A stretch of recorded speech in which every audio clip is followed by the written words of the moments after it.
अस्सलामुअलैकुम जी, वेलकम करता हूँ आपको मुर्तज़ा गार्डन चैनल पे जी। ये वाली जो है यास्मीन की बेल है जनाब, ये आपको बता दूँ फ्रंट के ये इसके खूबी ये है कि ये 12 महीने पौधा रहता है। आप इसको थोड़ी सी वाटरिंग की अगर कमी रखेंगे तो फूल ये ज़्यादा देगी, ज़्यादा ओवर वाटरिंग करेंगे तो ये ख़राब भी हो सकती है, ठीक है। उसके अलावा इसकी सेम खुराक इसकी जी डीकम्पोस्ट गोबर खाद है।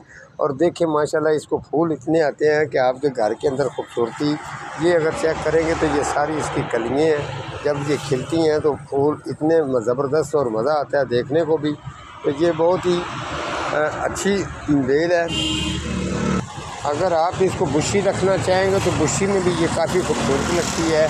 अगर आप इसको बेलनुमा लेके जाना चाहते हैं तो एक रस्सी बांध के इसको रस्सी के साथ साथ लेके जाएंगे तो ये माशाल्लाह काफ़ी बेल जो है ये खूबसूरत और इस तरीके के फूल ज़बरदस्त देती रहेगी।